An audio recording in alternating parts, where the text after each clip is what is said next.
You know, it's funny when you think about Christianity, it's so global now, right? I mean, you find Christians in pretty much every country on earth. Yeah.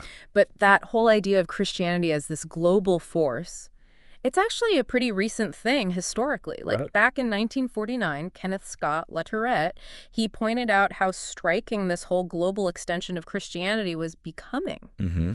And John J. Considine, he kind of nailed it when he talked about how Christianity, it's kind of built on this idea of embracing all of humanity. Yeah, this idea of world Christianity. Exactly, world Christianity. Yeah. So for our listeners out there, the big takeaway here is that this image we often have of Christianity as like a Western religion, it's really more of a blip on the radar historically. Yeah. A relatively recent development. And it's changing rapidly even as we speak. It really is. And to understand this whole evolution, you brought some really insightful resources from Todd Johnson and Sandra S.K. Lee.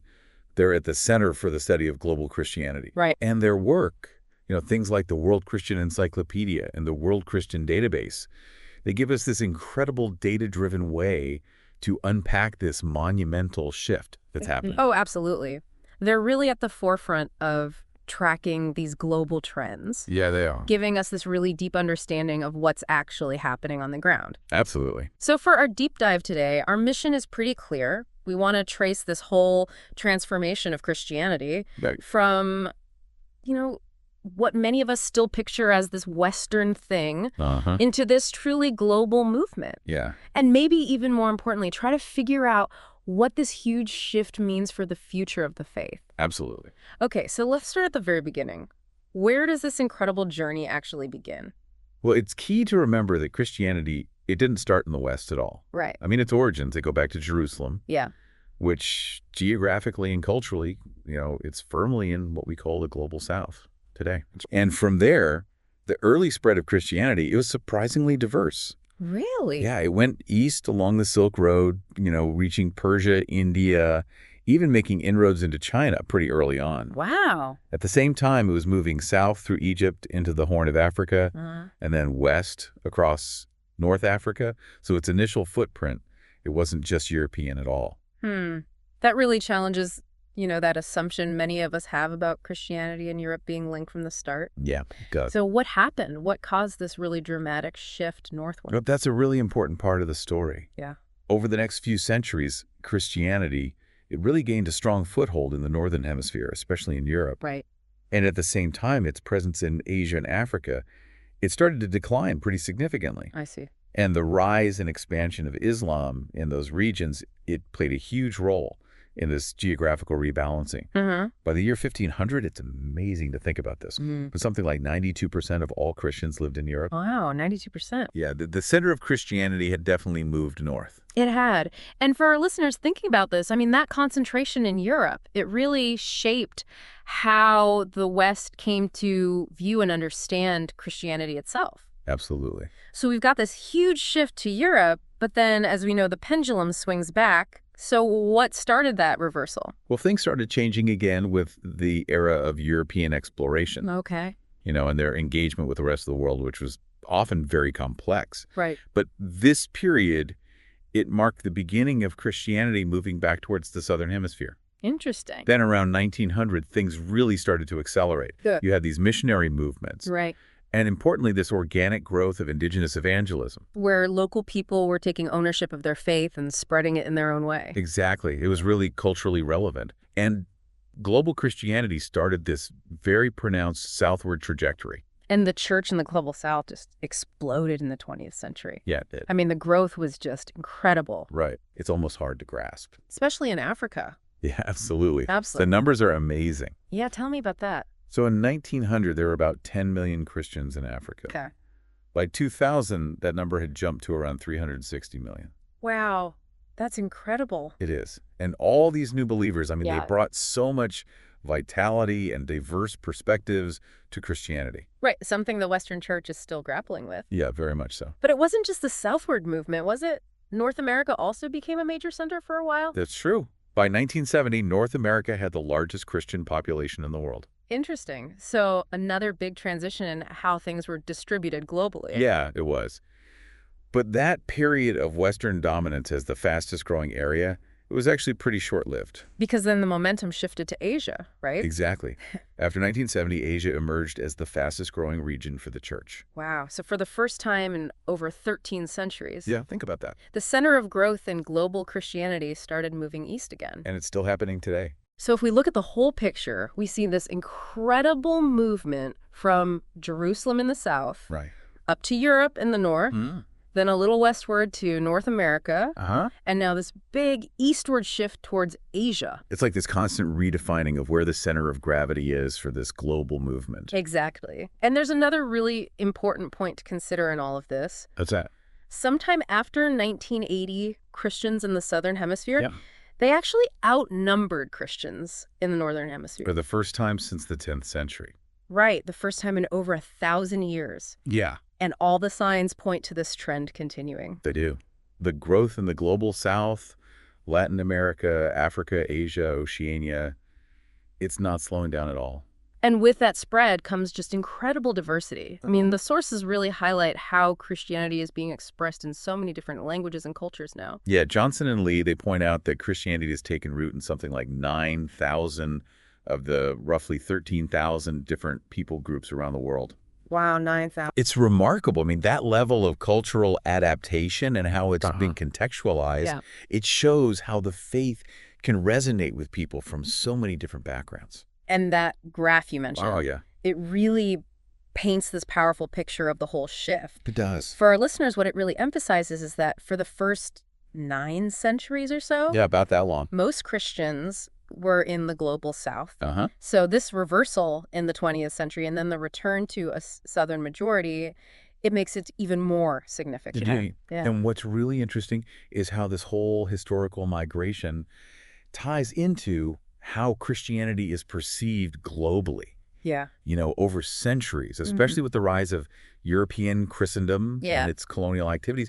Christianity, it got really intertwined with Western power structures. Both political and economic. Exactly. Yeah, it almost became synonymous with Western civilization in a lot of people's minds. It did. And David Smith, he makes this observation that at the peak of Christian missions, Europe controlled a staggering 84% of the world's land surface. It's hard to even fathom that. It is. And that close historical association, it really contributed to this idea, this myth that Christianity is a Western religion. Right. Even though, as we've seen, significant non-Western Christian movements existed long before. Yeah, exactly. Those earlier roots, they may have been less dominant for a while, but they were never completely gone. So when Christianity started disentangling itself from its Western colonial identity in the late 20th century, that was a huge turning point in its global story. Absolutely. It was. And Andrew Walls, he has this great quote. He says, "The full-grown humanity of Christ requires all the Christian generations, just as it embodies all the cultural variety that 6 continents can bring." That's powerful. It is. It suggests that Christianity couldn't truly become global. As long as it was so tied to one cultural sphere. That makes a lot of sense. And while this explosive growth was happening in the South, there was this concerning trend of decline in practicing Christians in the West. D.B. Barrett, he gave this figure that in 1980, something like 600 people a day were stopping practicing Christianity in the West. Wow, that's a sobering thought for those of us in the North. It is. And this decline in the West, it happened at the same time these younger churches were flourishing in the global South. It did. You know, with decolonization and the rise of nationalism, these churches, they often found strength and their own unique identity. By kind of separating themselves from their former colonial powers. So you had these dynamic and locally rooted expressions of faith emerging. Exactly. And it's fascinating how translating the Bible into local languages played such a key role in all of this. Yeah, it did. It wasn't just about making the text accessible. It had this much broader cultural impact. Lamine Santa, he makes this really strong argument about that. He does. He emphasizes how Christianity, through its commitment to translating scripture into different languages, it actually helped preserve and even elevate indigenous languages and cultures. It's true. He contrasts this with Islam, where Arabic has this central role in worship and scripture.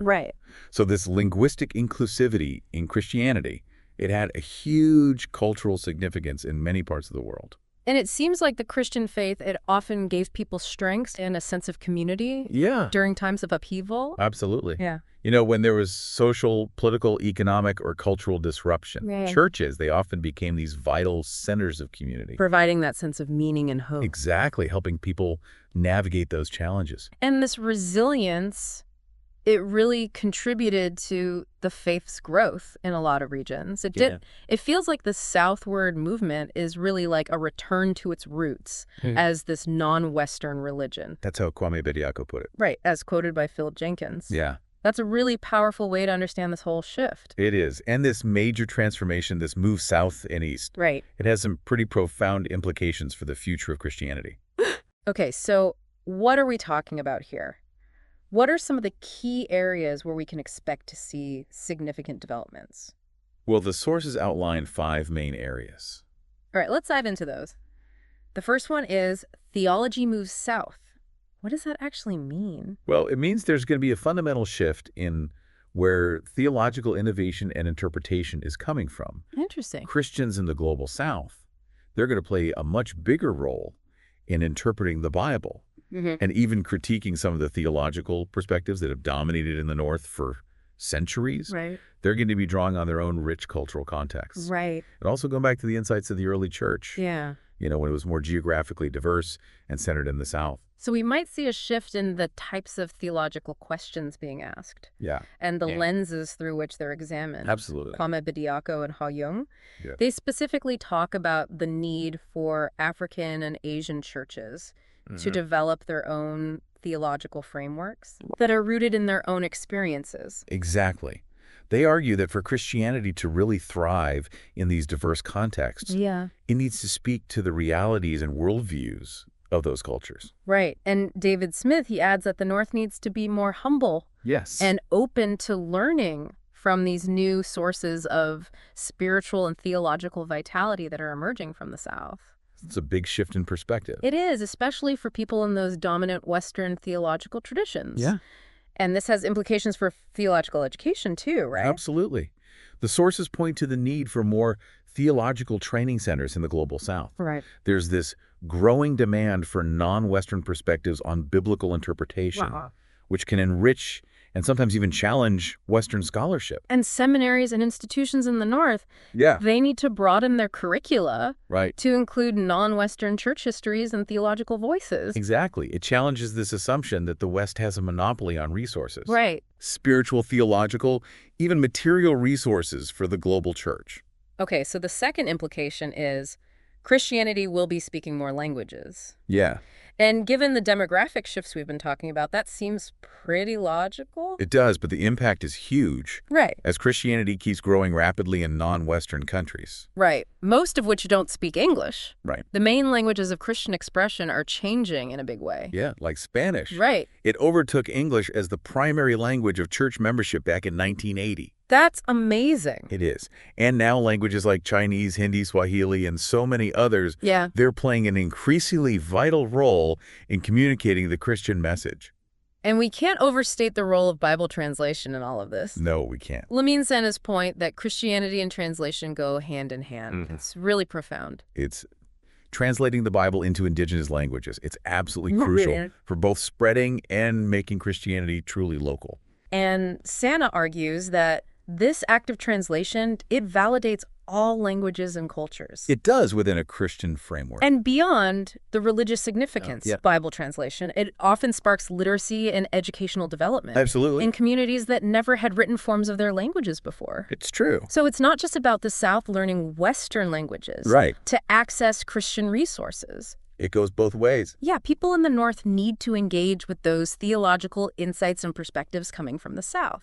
And that might require translating those into Northern languages. Right. There's this growing need to make Christian scholarship that's not in English or other European languages accessible to a wider audience. Through translation. Exactly. And this whole linguistic shift. Yeah. It means we have to rethink how we understand missions. Okay. That traditional model of the North sending missionaries to the South. Yeah. Right? That doesn't reflect reality anymore. It doesn't, as Samuel Escobar says. Effective missions in the future will require a two-way exchange of resources. Both human and material. Exactly, between the North and the South. Okay, the third implication focuses on including more of the poor. And considering the demographics we've been discussing, yeah, that seems fundamental. it is a big reality for most Christians in the Global South is poverty. Yeah. Yeah, and they often lack basic things like health care. It's a different world. It is. And in regions hit hard by things like HIV/AIDS, those biblical stories about healing and deliverance, they have this really powerful and immediate resonance. And that ties in directly with the growth of Pentecostal and charismatic churches in the Global South. It does. Their emphasis on divine healing and spiritual deliverance. Exactly. David Smith, he describes these churches as being very charismatic and theologically conservative, Right. often interpreting the New Testament in a very literal way. Which might seem strange to people in the West. It might If it's more rationalistic approach. Right. He also points out that most of their members are people living in poverty. So for these communities addressing social needs, Yeah. it's not just an afterthought. It's not. It's a core part of their Christian witness. Right, their theology and their ministry. Absolutely. So for you, our listener, it's important to remember that the Western Church can't ignore these realities. No, they can't. The poverty and issues like AIDS in the South. They need to offer help with humility and respect for the challenges their fellow believers are facing. Absolutely. Okay, the fourth area of implication you mentioned was conflict and dialogue. Right. And given the growing interaction between different religious groups in the South, Yeah. this seems especially critical. It is. As Christianity grows in the South, it's running into other major religions more and more. Like Islam, Hinduism, Buddhism. Exactly. Often in very close proximity. Right. And this has the potential to both increase conflict Yeah. and create opportunities for dialogue. In places like Nigeria, Sudan, Indonesia, the Philippines and India.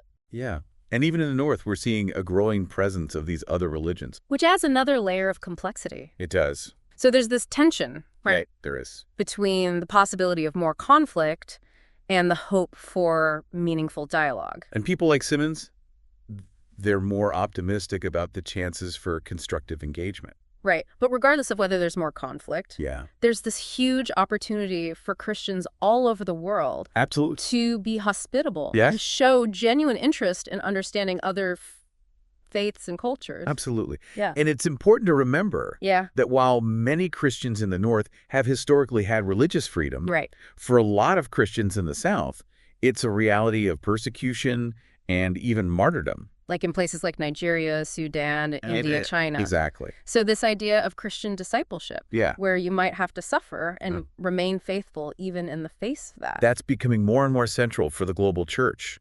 Okay, so the last implication you talked about, Southern Christianity is yet to emerge.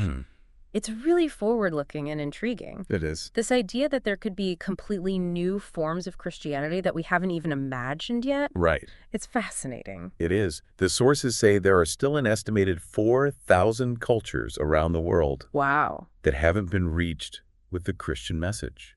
And if we're going to fulfill the Great Commission... Yeah, to make disciples of all nations. Right. In all these diverse contexts. Yeah. We could see thousands of new forms of Christianity emerge. Many of them in places that are already Muslim, Hindu, or Buddhist. Exactly. So for our listeners out there, I think this raises some huge questions. Who will reach these people? Yeah. And what will it look like when the gospel takes root in these unique settings? What kind of adaptations and expressions of faith will we see? Right. And there are signs that things might look very different from what we've seen in the West. Yeah. The sources mentioned a researcher named Hofer who was working in Madras. Okay. And he noticed that people from other religions, Yeah. they might not feel like they have to completely abandon their traditions to follow Christ. That's a really interesting idea. It is. It changes how we think about conversion and how Christianity becomes local. Yeah. So there's this incredible potential for diversity. There is. But even with all the growth global Christianity has seen Right. reaching these remaining people groups, it's still a huge task. It's unfinished business. It is. Even with all the resources the global church has. So when you put it all together, it seems clear that the future of global Christianity is all about diversity. Absolutely. Yeah. Like Phil Jenkins says, it's not going to be a uniform thing. Right. It's going to be this tapestry of expressions. Exactly. Paul Gordon Chandler, he uses this great analogy. Okay. He compares global Christianity to a beautiful painting with contrasting and complementary colors. I like that. It emphasizes that Christian unity around the world, it doesn't come from being the same. Right. It comes from the richness of our diversity. So the big question is, how will this increasingly diverse global Christian community work together, minister together, and keep growing together? It's both a challenge and an opportunity. It really is. This has been such an eye-opening look at how global Christianity is changing. It has. It's incredible to think about this massive shift from a Western-dominated faith to this truly global and increasingly Southern movement. We've looked at the history, what's driving this change. Right. And then those 5 key implications. The Southern turn in theology. Yes. The growing diversity of languages. The experiences of the poor becoming more prominent. Right. The complex dynamics of conflict and dialogue between religions. And the potential for these brand new forms of Christianity to emerge. And for you, our listener, it's crucial to understand just how big and significant this transformation is. It's not just about numbers changing. It's about how we understand and live out our faith in the 21st century and beyond. So as we wrap up our deep dive today, here's something to think about.